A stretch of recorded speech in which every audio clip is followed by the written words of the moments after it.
Bon, moi, je vais vous parler du virus H1N1. J'ai choisi ça parce que c'est dans la vie de tous les jours maintenant, c'est vraiment important à savoir, puis ça fait pas de tort à en savoir plus.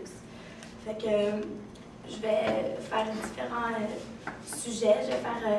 Je vais vous expliquer qu'est-ce que c'est, premièrement, le virus H1N1, comment que ça se propage.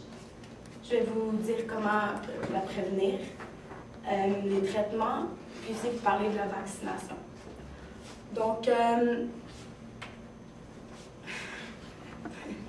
le virus H1N1, c'est en avril 2009, ça a été classé comme une souche différente de l'influenza H1N1, type A, qui apparaît au Mexique, puis ensuite aux États-Unis. Elle a été déclarée comme la première pandémie du 21e siècle. Ça s'est rendu partout dans le monde, finalement, en quelques semaines. Donc, ça a vraiment fait un grand impact. Le H1N1, c'est au passé, dans le passé, ça n'affectait que les porcs, mais maintenant, ça s'est rendu aux humains. C'est donc la cause pour laquelle notre système n'a pas d'immunité contre ça, parce qu'on n'a pas les anticorps pour, parce que c'est nouveau. Dans le fond, la manière que ça se propage, c'est vraiment facile. C'est exactement comme la grippe saisonnière habituelle.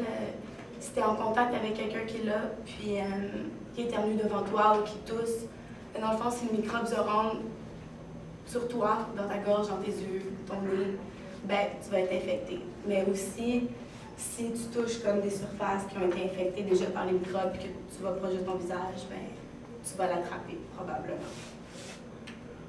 Ah oui, c'est vrai. Puis non, c'est ça, il y a des rumeurs qui disent que si tu manges du porc, tu peux l'attraper. C'est pas vrai. Tu peux pas l'attraper en transfusion sanguine non plus. La contagion du virus, dans le fond, c'est la durée que tu es contagieux.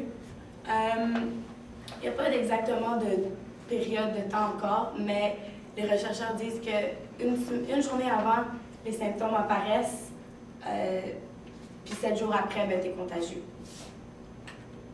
Les symptômes que souvent les gens ils vont avoir presque tout le temps, c'est la toux et la fièvre. Les communs, la fatigue, douleur musculaire, maux de tête, manque d'appétit. Puis parfois la nausée, diarrhée, puis les vomissements. Pour la prévention, la santé publique nous dit que c'est important de vraiment laver nos mains souvent, avec du savon, effectivement. Puis, de prendre ses mains loin de son visage parce que tu peux transmettre les microbes plus facilement. Puis, ça désinfecter les surfaces, comme je disais, que tu peux attraper les microbes, peu importe. C'est ça aussi. Bien manger, faire de l'exercice, ça aide ton système immunitaire. Puis, tu as un système immunitaire fort pour combattre les maladies. La santé publique dit que c'est important aussi d'avoir un kit de premiers soins, donc on appelle ça, chez toi. En cas où ça arrive que tu tombes malade, dans le fond, tu ne peux pas sortir de chez toi. Tu dois rester à la maison. Puis, c'est ça, tout le fait que c'est important d'avoir comme un thermomètre. Si tu fais du diabète, d'avoir les médicaments pour ça, comme l'insuline. Puis aussi, du savon, des produits désinfectants, puis des produits comme du manger à la maison peut être conservé, comme ça tu vas sortir pour aller chercher. Pour les traitements, si tu es une personne qui est généralement en santé, puis que tu éprouves des symptômes, c'est bien de rester à la maison et d'essayer de passer comme ça, mais si... Une minute.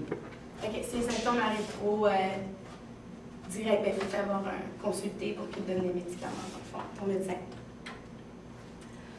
Mais ça, c'est les antiviraux, c'est les médicaments qui peuvent te donner, qui réduisent, dans le fond, les symptômes, mais qui ne guériront pas tout. Ça diminue la durée de la maladie, mais ça n'arrange pas tout. Puis ça dépend par personne aussi. Ce qui en est de la vaccination, la santé publique, Santé Canada, ils ont approuvé du vaccin, il n'est pas dangereux. Il est pareil comme le celle du vaccin saisonnière, de la maladie saisonnière. Donc, il n'y a rien qui prouve qu'il y a des effets secondaires pires que celui de la grippe saisonnière. Puis les effets secondaires du vaccin, des maux de tête, fatigué, Puis dans les cas vraiment extrêmes, tu peux avoir la diarrhée, les vomissements, la nausée, tous ces trucs-là. C'est ça. C'est mon moral. Merci.